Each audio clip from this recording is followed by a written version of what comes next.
찬양대 감사합니다.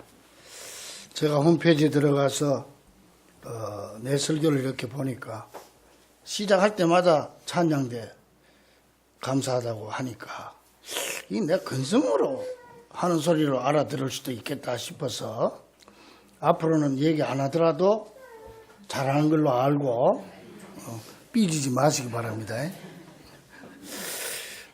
오늘 우리가 본 성경 본문 말씀은 굉장히 중요한 말씀입니다. 이 로마서 1장 17절은요, 성서학자들이 성경을 반지에다가 비유하면은 로마서는 반지의 보석과 같다. 그리고 요 1장 17절은 보석에 빛나는 점과 같다. 그 정도로 굉장히 다 중요합니다만은 이렇게 굉장히 의미가 있는 그런 말씀입니다. 이게 왜 그러냐면은 지금부터 501년 전에 10월 31일 마르틴 루터가 종교개혁을 한 날입니다. 1517년 일개 수도승인 루터가 중세기를 지배해온 로마 카톨릭에 도전장을 내면서 종교개혁을 했지요. 그런데 지난 주일이 원래 종교개혁 주일인데 가정주일이기 때문에 가정에 대한 말씀을 제가 드렸고, 오늘 그 종교개혁 신앙에 대해서 한번 기억해 보도록 하겠습니다. 이 당시 로마 카톨릭은 예수님이 하나님과 인간을 연결시켜주는 그런 일을 하셨잖아요. 화목제물이 되신 것처럼 이제는 예수님의 제자인 사제들이 그 역할을 대신한다고 가르쳤고, 교황청이 인간의 죄도 없을 수 있고 죽은 조상의 영혼도 불러내가지고 천국으로 보낼 수 있다. 그렇게 주장하면서 면죄부를 팔았습니다. 돈을 많이 내면 정조할아버지, 고조할아버지, 조금 적게 내면 부모님, 그렇게 해서 천당으로 보낼 수 있다는 거야. 그래서 그때 판 게 면죄부입니다. 그 당시 로마 카톨릭 신학 사상을 잘 알 수 있는 글 중에 이 루터의 종교개혁보다는 한 200년 더 빠른데 단테라고 여러분 알죠? 알리기에리 단테가 쓴 대서사시 신곡이라고 하는 게 있어요. 신곡. 이 여러분들 아마 학창시절에 들어보거나 읽어보신 분도 많이 계실 거예요. 그 단테의 신곡은 세 종류로 나눠져 있습니다. 3부로. 일부 지옥편, 연옥편, 천국편 이렇게 나눠져 있습니다. 그런데 그때 당시에 로마 카톨릭의 신학 사상이 배경이 됐기 때문에 아마 그런 쪽으로 로마 카톨릭도 신학이 흘러가고 있지 않았나 이렇게 생각을 하는데, 여기에 지옥론을 보면은요, 지옥문이 있잖아요. 지옥문이 있는데 지옥문에 보면 문패가 있습니다. 이 문패에 뭐라고 써졌느냐 하면 이제 이 단테의 신곡에 나오는 겁니다. 성경에 나오는 건 아니고, 여기 보면은 거기 명패에 뭐라고 써졌나, 지옥문에 소망을 버린 자여 이곳에 오라. 소망을 버린 자들이 가는 곳이다. 그래서 지옥은 한마디로 소망이 없고 희망이 없는 곳이라는 걸 나타내고 있습니다. 그래서 그 지옥문을 통과하게 되면은 이 지옥이 9층으로 되어 있다고 그래. 지하 9층. 그래서 제일 지하 1층이 가벼운 죄, 지하 9층이 제일 죄질이 나쁜 죄인들, 여기서 고생하는, 벌을 받는 곳이다, 이렇게 주장을 합니다. 그런데 그곳은 아무리 고통을 받아도 죽지 않는 곳입니다. 죽어버리면 낫지요. 그 영혼이 죽지 않고 계속 고통을 당해. 예를 들어서 여기 막 물려서 살점이 띄어져 나가면 그 고통인데 또 금방 또 쇠살이 돋아가지고 재생이 되고 회복이 되고 또 무릎 끼고 또 계속 그 고통을 영원히 겪는 곳, 그게 지옥이다. 지금 단테는 신곡에서 이렇게 표현하고 있습니다. 이 9층 단계를 내가 잠깐 말씀을 드릴게요. 아주 재미가 좋아요. 지하 1층, 지옥 중에서 가장 꼭대기죠. 이 지하 1층은 어린 아기가 죽었거나, 또한 세례를 받지 못한 사람, 교회는 다녀도 세례 못 받은 사람, 이건 성경은 아닙니다. 몇 번 내가 강조합니다. 세례 안 받아 천국 갈 수 있어요, 우리는. 근데 이게 이제 그때 당시 로마 카톨릭 교리가 잘못됐다는 걸 내가 얘기하는 거예요.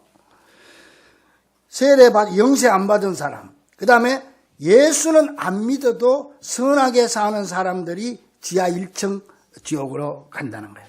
그 여기는 뭐 딱히 뭐 그렇게 지옥이라는 느낌이 없을 뿐만 아니라 여기서 운이 좋으면은 연옥으로 해서 천국도 갈 수 있는 그런 지옥이다. 그래 얘기하는데 지하 2층부터가 본격적인 지옥입니다.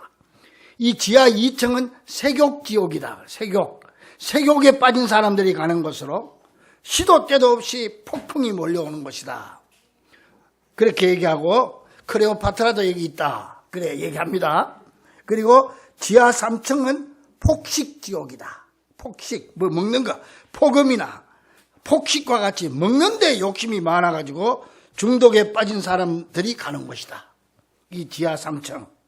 여기는 죄인들이 더러운 비를 영원히 맞고 있고 흙탕물에 누워서 신음하고 케르베로스라고 하는 지옥을 지키는 사나운 개가 있어요. 이 개가 이 죄인들을 계속 물어뜯는 거야.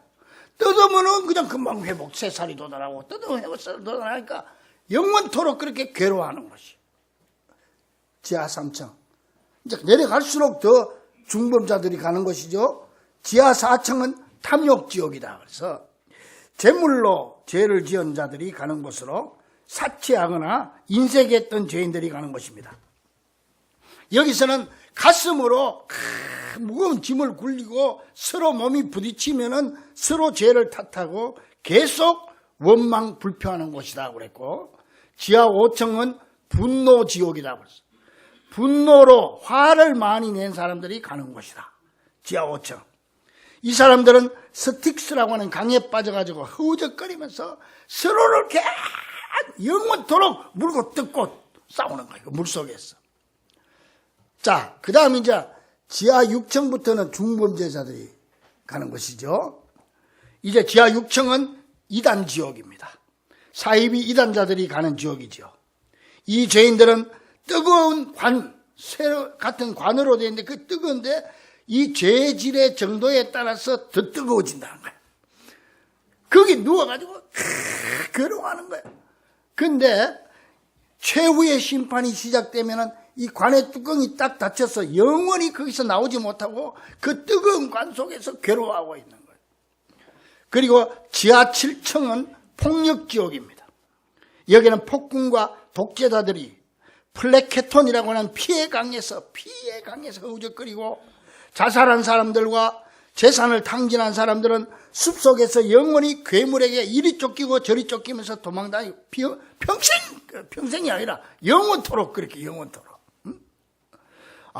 그냥 그리고 신성모독자나 동성애자, 고리대금업자들은 뜨거운 사막 위에서 영원히 뜨거운 불의 비를 맞으며 괴로워하는 것이다. 비가 불이요. 불덩어리가 뜨니 거기서 그냥 괴로워하는 거예요. 그리고 지옥 이제 8층으로 내려갑니다. 여기는 사기지옥이에요. 어떤 사람들이 들어가겠어요? 사기지옥이니까 물론 사기꾼들이 들어가는데. 사기꾼들은 지하 8층이야. 이 사기꾼들은 10개 구덩이로 10종류의 벌을 받는데 인신매매자들은 악마들에게 끝없이 채찍을 맞고, 아첨꾼들은 오물에 처박히고, 성직 매매자들은 거꾸로 처박혀가지고 발에 불이 붙고, 마법사나 점쟁이나 거짓 예언자들은요, 이 머리가 180도로 돌아가. 뒤로, 나는 이거 아마 돌려도 뭐 안 되는데 180도로 돌아가가지고요. 그래가 계속 걷고 있어요. 좀비들 있잖아, 좀비들 걷는 거죠. 그렇게 걷고 있고, 또 도둑들은요, 뱀과 도마뱀 같은 파충류들에게 계속 물리고 있고 자신들도 끊임없이 뱀과 도마뱀으로 변하고, 사기와 기만을 저지른 자들은 화염에 휩싸여 괴로워하고, 분열을 조장한 자들은 끝없이 악마들에게 칼에 쓸리고, 금방 새살이 돋아나고 또 칼에 쓸리고 새살이 돋아나고, 이걸 계속 반복하는 것이다. 자, 이제 지옥의 최하층 9층입니다.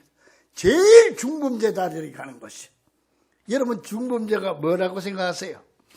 제일 중범죄, 지옥 밑바닥 아랫목에 가는 사람들, 바로 배신자들이 가는 배신지옥입니다.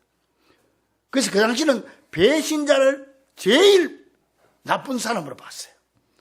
그 여기 누가 있겠어요? 예수님을 배신한 가룟 유다가 여기 지하 9층에 있는 거예요.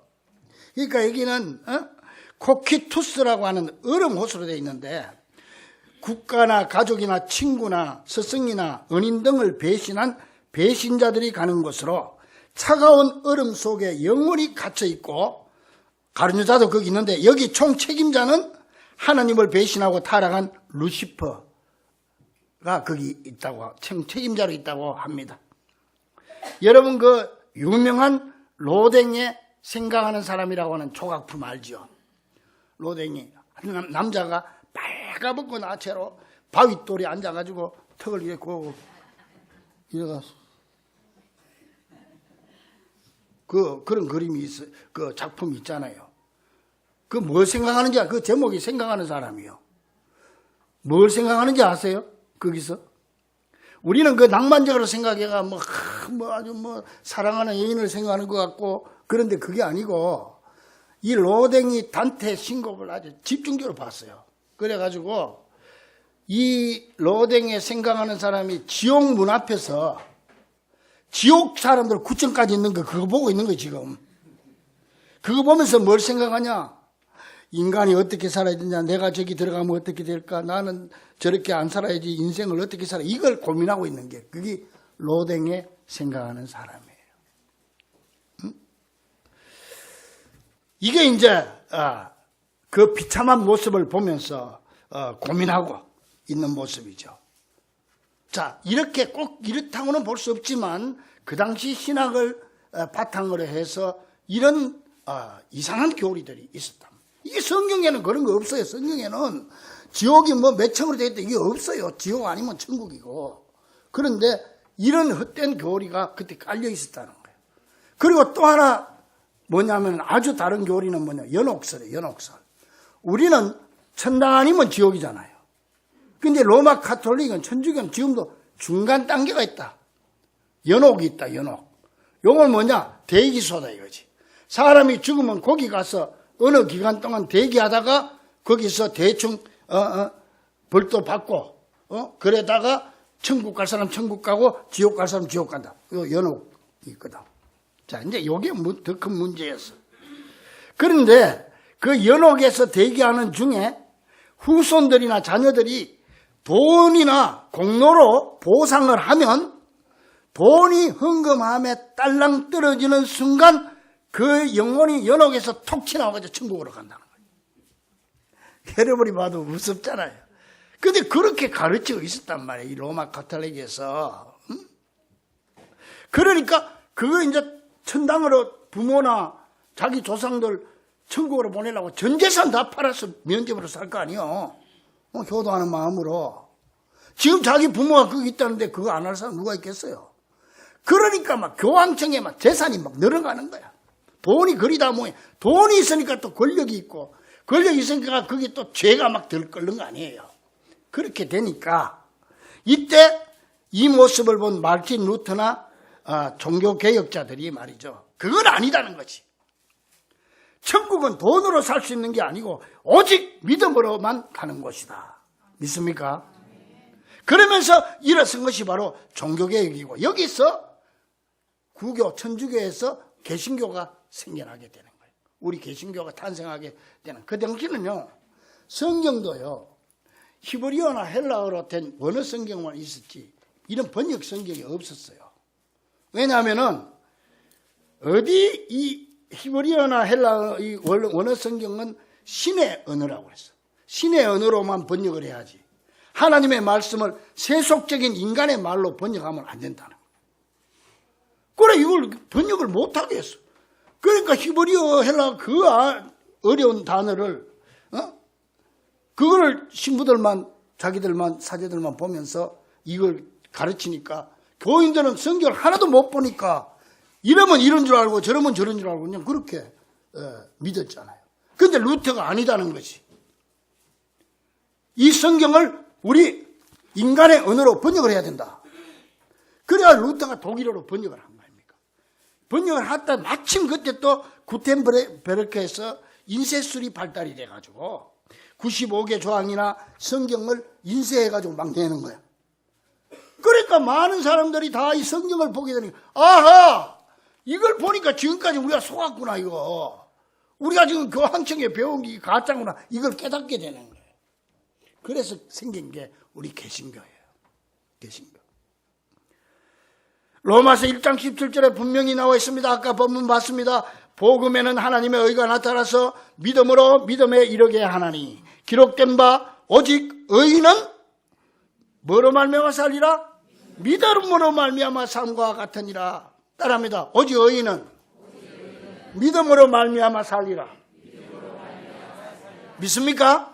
이게 우리 기독교의 핵심이고 개신교의 핵심이고 종교개혁의 핵심.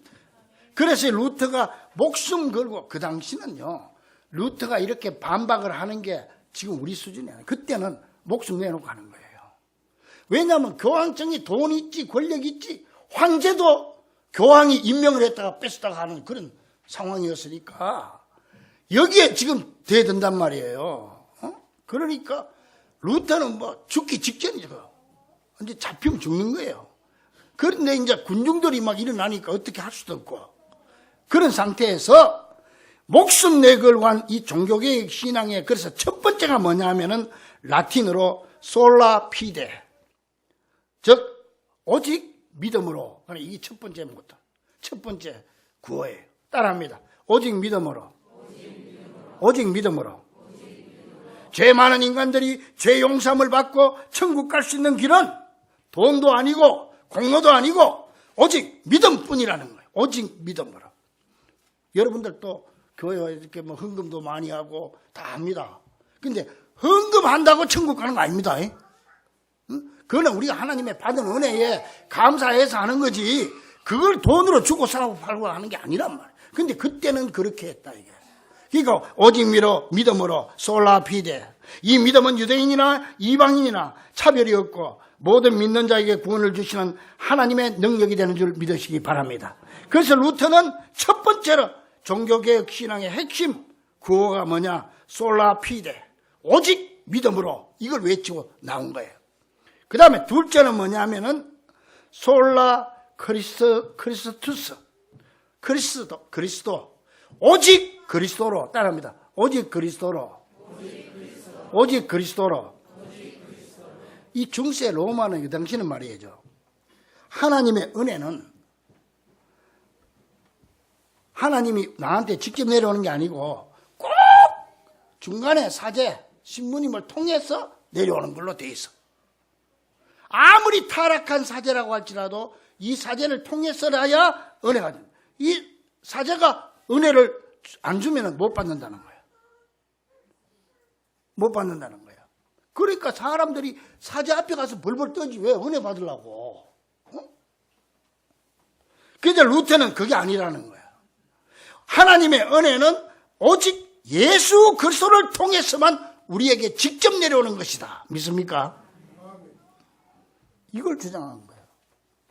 여러분, 예수님이요, 십자가에 달려 돌아가시, 골고다 언덕에서 돌아가셨잖아요. 골고다 언덕에서 십자가의 숨이 끊어지는 순간, 영혼이 떠나는 순간에 전혀 골고다하고 관계없는 저 예루살렘 시내 한복판에 예루살렘 성전에서 이상한 일이 일어난 거예요. 지역적으로 완전히 거리가 있고 그건 딴 곳인데 예수님이 십자가의 숨이 끊어지는 순간 예루살렘 성전의 휘장이 위에서 밑으로 찢어지는데, 그때는 이제 이렇습니다.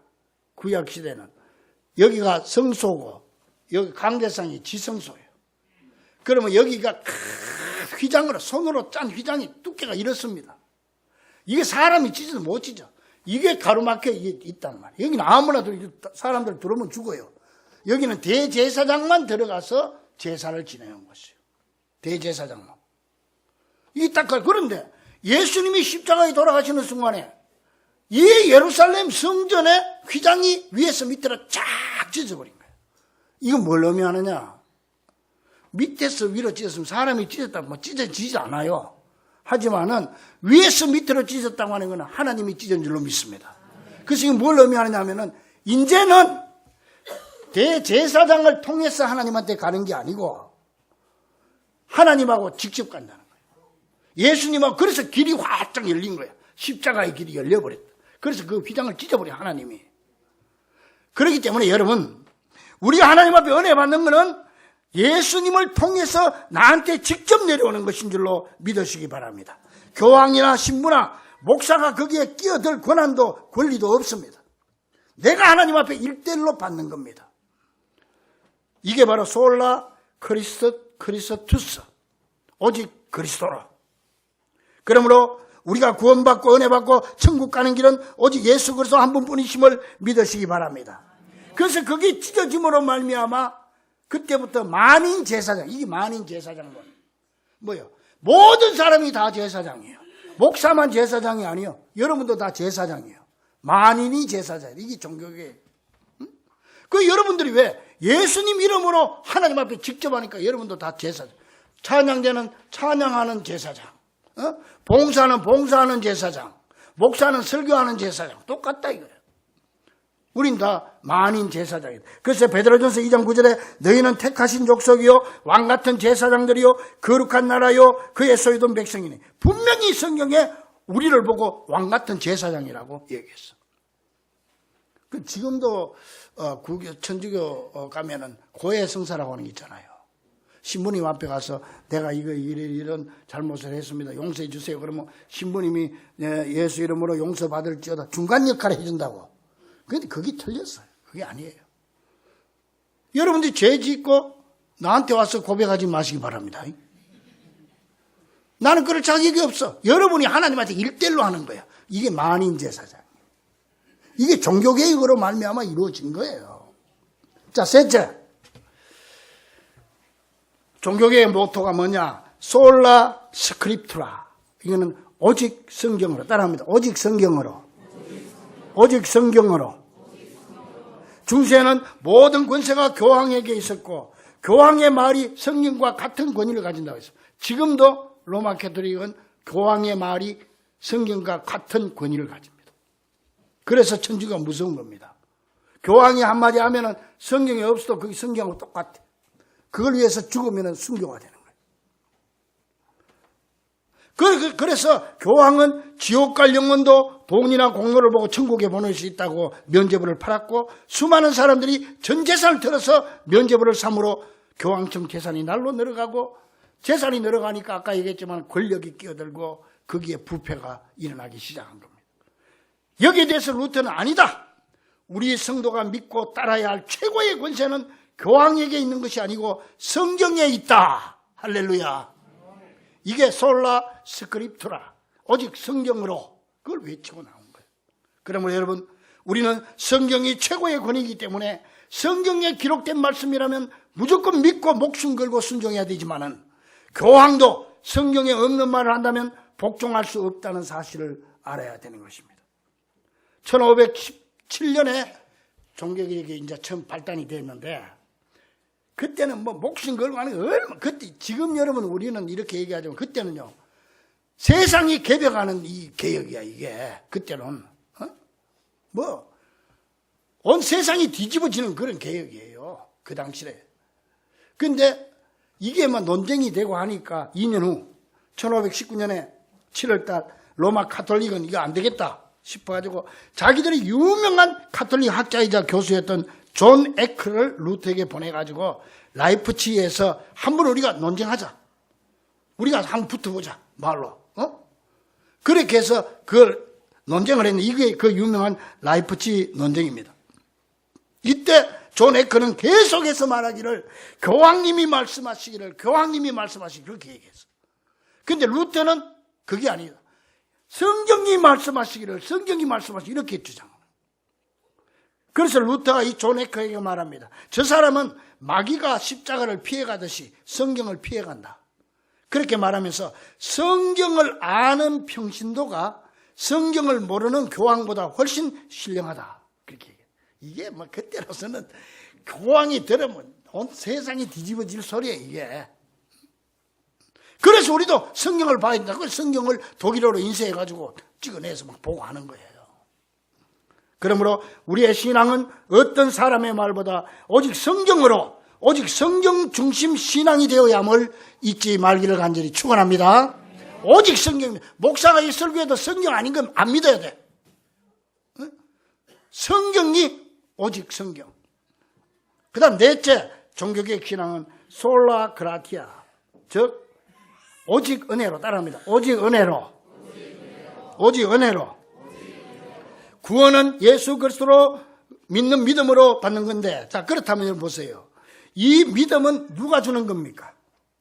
내가 스스로 믿음을 가지는 겁니까? 하나님이 우리에게 주는 선물입니까?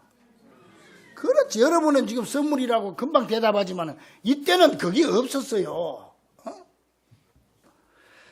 여기 대한 대답이 에베소 2장 8절에 정확히 나와 있잖아요. 너희는 그 은혜에 의하여 믿음으로 말미암아 구원을 얻었나니 이것은 너희에게서 난 것이 아니요 하나님의 선물이라. 우리가 구원받고 믿음 생긴 게 하나님의 선물이라. 응?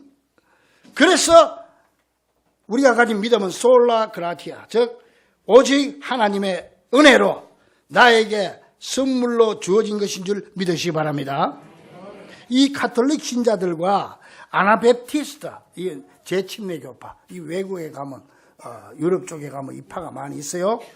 이 사람들은 이렇게 생각합니다.